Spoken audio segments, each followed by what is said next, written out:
22 years ago, when I was held hostage by the guerrillas for 5 months, the Lord put it in my heart to have a radio station.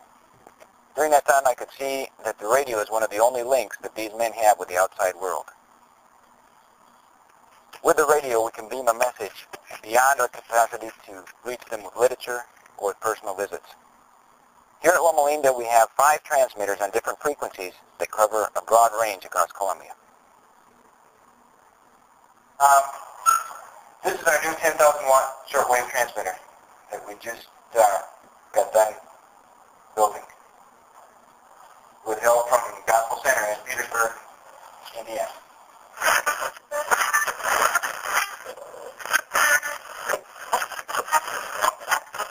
This is the power supply to our 10,000 watt shortwave transmitter.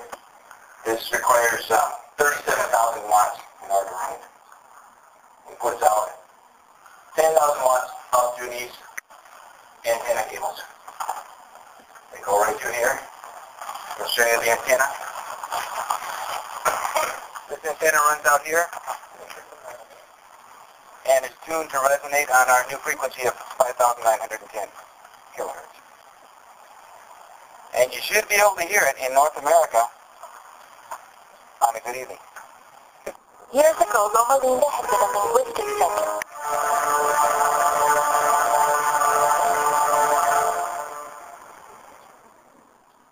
As the missionaries were leaving Lomalinda, Rafael and his wife Marina bought 6 houses and presently use them as the radio station operation base. Today, 15 people make up the small community that live at Lomalinda and operate the radio stations. Uno de los grandes, sorprendentemente buenos, pero con unos resultados negativos que a Colombia nos perjudican grandemente.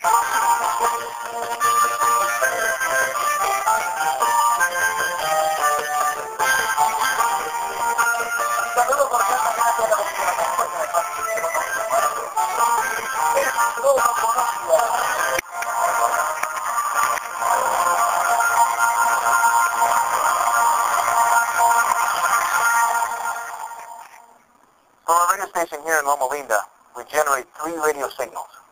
On FM, it's line of sight, stereo sound, and covers 100 miles or so around the station. Our 10,000 watt AM transmitter bounces a signal off the ionosphere at night, and it falls like rain on the valleys and mountains of the eastern ridge of the Andes, where many guerrillas are still hiding out.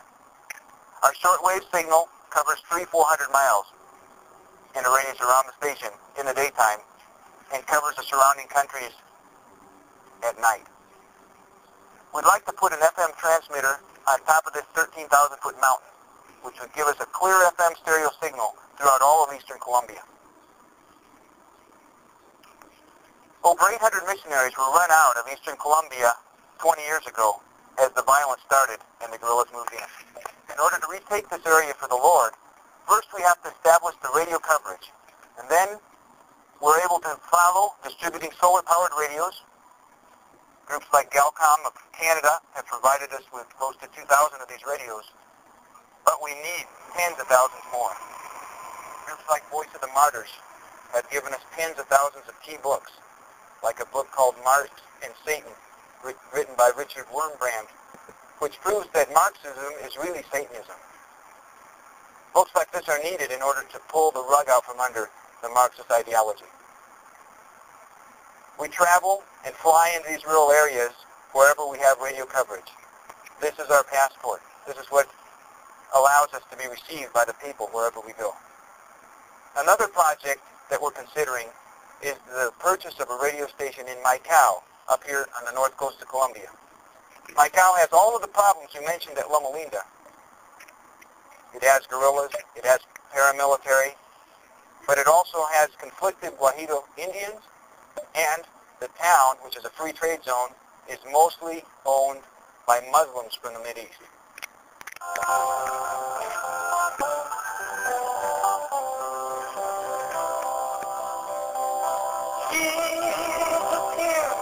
Jesús escucha. Cuando Colombia llora.